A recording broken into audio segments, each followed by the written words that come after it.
What's up, everybody? It's your homegirl, Sammy Says, and I'm coming at you with a review for a new series, £1,000 Roomies. Is anybody else watching this? I haven't seen a lot about it, but I've been seeing the promos, the commercials, and I'm interested. I've been a big fan of Dr. Now. He is my president. And 600 Pound Life. And so that kind of world has always interested me, especially dealing with my own, health and weight loss journey and stuff. So I see somebody on there and it sees two sisters and I see myself a little bit. So I'm like, okay, let me check it out. Let me check it out. So the very first episode, we are introduced to the roommates, and it's Jazz and Nisha. Jazz is 41 and she is a BBW model or like a super BBW model. So they break it down. It's the different categories. You got thick, you got BBW, you got super BBW, super, and now there's like a ultra super BBW. Does anybody really use these classifications? I've only ever seen them in terms of like corn size. But anyway, Jazz is a BBW model online. She's a beautiful lady too. Our face card do not decline, okay? And she is serving all her body up online. And she has a 9-year-old daughter named Nana, who is so cute with her little glasses, and she is diagnosed with autism.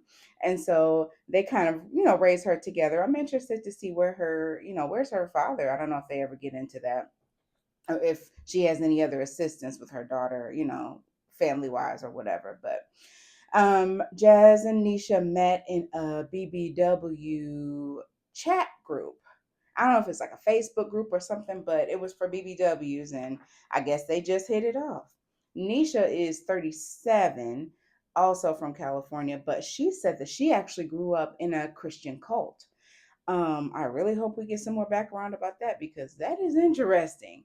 Um, but she grew up in a Christian cult and didn't leave until she was like 22. And so I kind of can see off top this dynamic of her being more of the levity in the house and the fun one, because she has a lot of time to make up for it too. I don't know. She said she has a lot of, PTSD surrounding her upbringing. There was a lot of restriction, especially when it came to food. And so that's why I guess, she has, shoot, once you get a taste, once you pop, you can't stop, I guess. That's what, has contributed to a lot of her weight gain. And so I'm curious to see if they go into breaking down some of that through therapy or whatever. Because there's a lot to unpack there. But anyway, these two seem to get along. For the most part, they can relate to one another. Um, Jazz is a little bit heavier than Nisha. So Nisha's got a little bit more mobility. Jazz is a little bit more limited when it comes to her mobility. And so Nisha kind of does the bulk of like the housework and the cooking and stuff like that, whereas Jazz is more of the breadwinner. Hey, if it worked for them, it worked. She be getting Jazz snacks and hey. But Nisha's very helpful with the little girl with Nana, and she wants her to, Jazz is saying that she wants to be a good parent to her, and she kind of has some guilt around her health and her lack of mobility and not being able to provide her daughter with the kind of parent that can go out and do more things with her. So that's a motivating factor for her in looking at her health and wanting to take control of it. But Nisha is very outgoing, and she's very encouraging to Jazz. She wants Jazz to get out of the house more. You say you want to get out, let's do it. Let's make it happen. So she encourages Jazz throughout this episode to do some activities. And so the first one, they go to the pool and they take baby girl to the pool. Oh, you didn't talk me into going pool. Let's go. My legs ain't ready. Let's do this. I feel nervous about going to the pool because it may be too far of a walk for me. I'm a serious homebody. I'd rather be in the house. Baby girl it looks like they have a pool in their complex, and so they got to carry the chair with them. And so that's one of the things too, is that when you are a woman or a person of a certain size, you got to plan out your outings, right?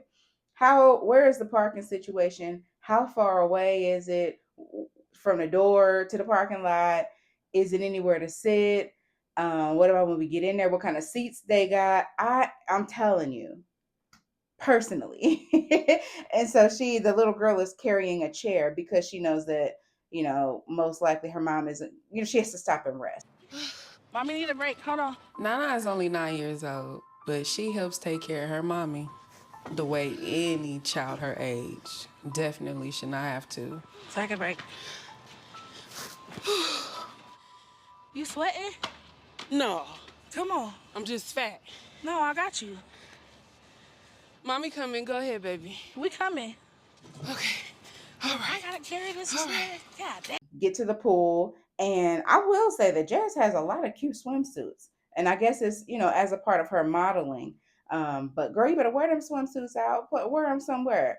And so they get in the pool and they're feeling good. They're in there, but then getting out is a struggle because when you're in a pool, it's weightlessness. That's why water aerobics is such a big deal for people, helpful for people with joint issues and weight. And so but then stepping out of the pool, all that gravity comes back, and it's like, oh my God. So it was a little bit of a struggle for her to get out the pool, but they, get in and get out. And I think that Jess felt some kind of way about that. She's, though she is an online presence, she has a lot of social anxiety when it comes to going out in public. And I understand, understandably so. People do look, it's like, I'm not a alien. I'm still a human, but people act like they ain't never seen a fat person before. Like, ooh, look, and so she's worried about the stares and the talks and people try to take pictures of you. And that's the world we live in right now. Everything is the potential to be a meme. But so, she has some anxiety around that. And so the next outing is that Nisha's trying to get them to go to the beach. And, they both are Cali girls and haven't spent a lot of time on the beach and have never been to the beach together. And so they go. And in the car, they're all like, We're going to the beach. Got the fat hotties with the bodies going to the beach. Hey, fat hotties with the butt. Going to the beach. Got the fat hotties with the bodies going to the beach. oh, I'm so excited, fat hotties with the bodies going to the beach. Hey, going to the beach. Hey. I was grooving. I like, they're fun. They're fun. I like their dynamic. But the closer that they get to the beach, the more you can see Jazz's insecurities and fears and anxieties start to arise. And so when they part, Nisha's ready to go, and Jazz is like, "Yeah, I'm not getting out. I can't do this," And Nisha's trying to encourage and push, but Jazz kind of has a meltdown. She kind of has a panic attack. Just right there. We're here. I'm not going to the beach, Nisha. We're already at the beach. Well, that's fine, but I'm not walking or going over there. Why not? What's going on? Talk to me. Like, I don't belong. I don't feel right. I feel embarrassed. When do we start caring about Nisha, I don't feel like getting looked at. I don't feel like getting stared at. I don't feel like people taking pictures of me, laughing at me. I don't feel like doing any of that. I'm sorry. I'm so sorry. It's okay, baby. She doesn't want to be looked at. She doesn't want this, she's worried about sinking into the sand and just the logistics. And again, the mobility. Did you bring your chair? Did you bring, so there's that dynamic as well. And so she doesn't get out of the car. She kind of sits there and she feels bad about it, afterward, because she knows that it's going to lead. That's what she wants to do. She wants to experience things in life and be able to take your daughter to the beach and just enjoy things for yourself. So Nisha gets out, and that's brave of her, and she walking along the beach, hey. But of course she walks over to the food trucks and gets all these snacks and brings them back to the car to share with Jazz. I can't believe I'm here. I want to order some chicken strips and some onion rings and some funnel cakes. I know that neither one of us need this food, but food is definitely a love language for us. And I noticed that that's a dynamic too, that kind of codependency and that enabling. They enable each other, and And that's a dynamic you see a lot, especially in episodes of 600-Pound Life. There's always that enabler person to bring you your food. And, well, if I don't do it, they're going to be mad. And so you see that throughout this episode as well, that when Nisha's trying to be encouraging or get Jazz to do something, she'll bribe her with food or, reward her with food. So that's something to look out for. I wonder how that's going to come into play later when they're maybe one of them or both of them are trying to change diets and choices and stuff. How is that going to come into play if she don't want you to bring her ice cream? The last outing that they go to is to eat sushi. I don't know where Nisha got the idea that sushi is healthy, and I think probably a lot of people think that if you don't haven't eaten it a lot. And again, they're on the West Coast, probably some good sushi there. And Nisha's talking about Japanese people are all really thin, so I'll go and eat sushi. Okay, so Jazz calls an Uber, or a Lyft or whatever, a car service to come pick her up, and she's waiting outside. And I noticed when she's waiting outside, she's bent all the way over, like instead of standing up, which tells me that a lot of her weight and the pressure that she feels is like on your core, your lower back and stuff. I get it because she got a lot of wagon that she dragging back there. That's the money maker, So I get it, but it causes her a lot of pain and discomfort. But she gets into the Uber. She was worried because it wasn't like an XXL car, but it was an SUV, and the driver was very nice and adjusted the seats and made it work for her. But she was very nervous. She said that that's the first time she's been into a restaurant in 15 years. They mostly order out. During this episode, the producers or whatever asked them how many times they ate out this week. They said like 15 or 16. I don't know if that's a full 7-day period, but that's a lot of eating out. That's a lot of DoorDash. That's a lot of going to pick stuff up. So they get to the sushi restaurant, and of course, Jazz is like, okay, what's the seating like? Nisha, you should know, number one, always get a table, girl. Don't get a booth. And then on top of that, Jazz is very tall too. So don't get a booth, but they was able to, she fit in there or whatever. And so they eating the sushi, and that looks like a fat girl fantasy right there. Food on a conveyor belt, and it just keep coming, all you can eat. So anyway, they eating all this sushi. Come to find out, these sushi is not calorie free. So I got a question. You think that all that we ate was healthy today? Girl, the Japanese, they be skinny. Niche. What? I don't think they're eating what you're eating. How? Look, dynamite roll, 570 calories. And you only get 4. I done ate like 10 of them. How much you think that is? Dang. Are you full? No. I'm not either. Sushi is not filling. It is delicious. Don't get me wrong. But it is not something you want to eat if you want to get full. So that was kind of an eye opener. And I think a lot of that too comes down to knowledge. That when you're trying to lose weight and be on your weight loss journey, you got to do your research too. The next scene, Jazz's friend Melinda comes over, aka Baby Mama, and they've been friends for a long time. Sounds like since childhood. And Melinda has recently had a significant weight loss. She lost over 200 pounds, and she's now vegan and kind of, I guess, wanting to help encourage people. I don't know if she's a fitness person or a doctor. I don't know what she is, but she came over to just see Jazz and kind of provide some encouragement. She said she hadn't seen her in a while, I think like 2 years or something. And, she was shocked at how much weight that Jazz had gained in that amount of time. And so it made her worried, it made her scared. She kind of got emotional talking about it. I don't want you to go through the things that I went through, because I know your feelings. And it makes me emotional talking about it because you don't deserve that. You deserve better. And plus, we got things to do. We do. Trips to take, moves to make. Yeah. Seeing Jazz, I'm terrified for her. I am.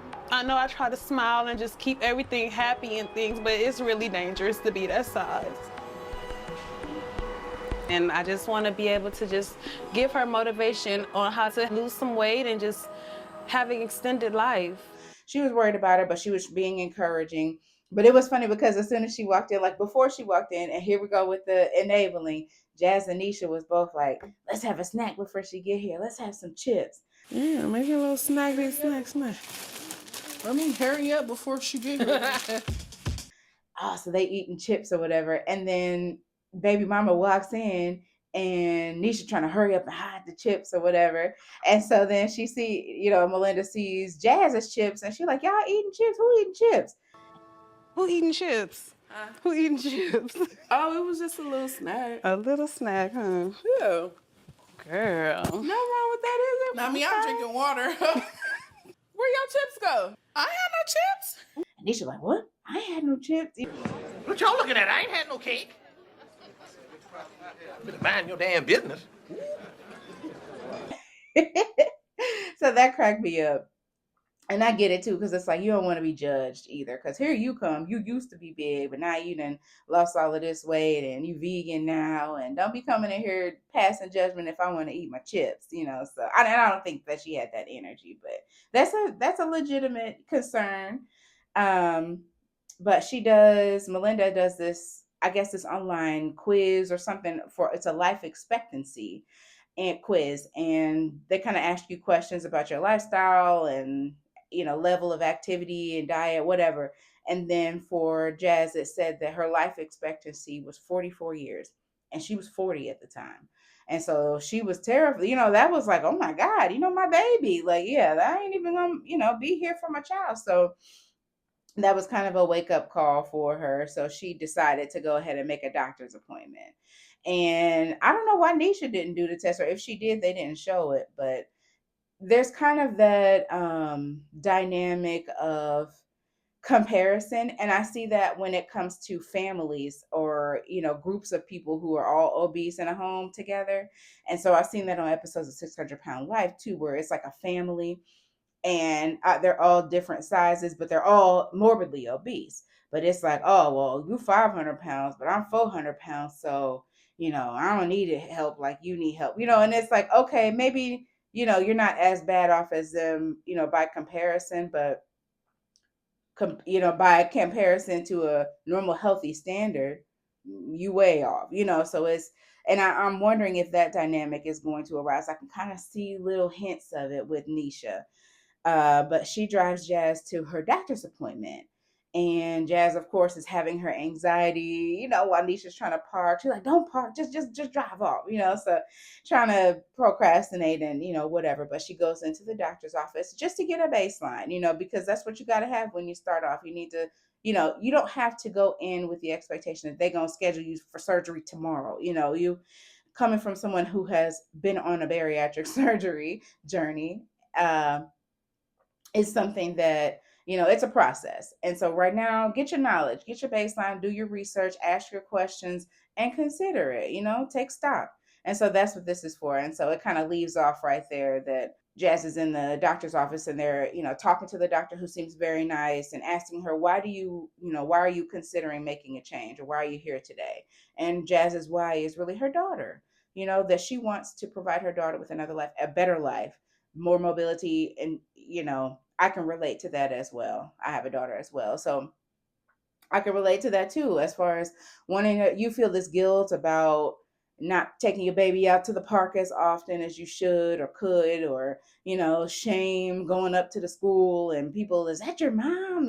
So I wonder how all of this is going to manifest throughout the season.